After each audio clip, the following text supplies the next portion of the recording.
We did the very first ever Blue Prism proof of concept at an insurer about 5 years ago, so I built some pretty strong relationships with some of the product team. Now we use them as the go-to automation technologies, not just for RPA, but also for more enterprise automation, so using it as a operating system, and how do we start to connect to that with complementary technologies. We really like to work with Blue Prism is it's not just deploying the robots, but actually working with our clients to develop that capability in-house and give them a strength to that core that enables them to grow and flourish themselves. I mean, one of the main learnings that I've taken away is stop thinking about proofs of concept.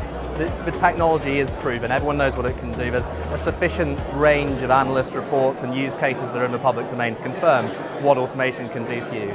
I'd start encouraging clients to think much more aggressively around, let's look to the future, let's look at scale. What sort of considerations does that mean? If we're doing a robot workforce of 1,000 VDIs, what monitoring considerations do we need to start having? If we've exhausted the process opportunity landscape, how are we starting to get the next increment through a new technology being brought on? I'd encourage everyone to start thinking bigger rather than smaller. As the automation starts to come in and the robots start to grow in number, understanding how the human workforce is going to then respond and react to that.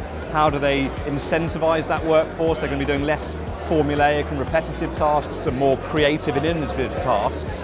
Understanding how to then create a hybrid workforce that is then successful, that's something we're working massively with our clients at the moment, and that's building in momentum as we grow. So.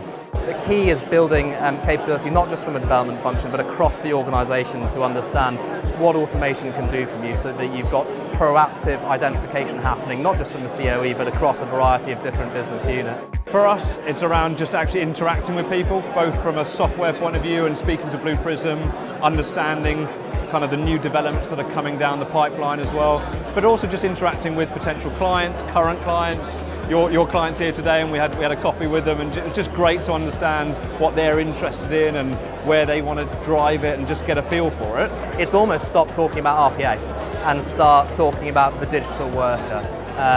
Stop thinking small, start thinking scaled, and actually not what will get you through the next 6 months, but what will get you through the next 6 years. It's not just about proving the concept, that's been done and the concept is proved now. It's around working for sustainability in the future. And I think that's certainly the message I'm taking away.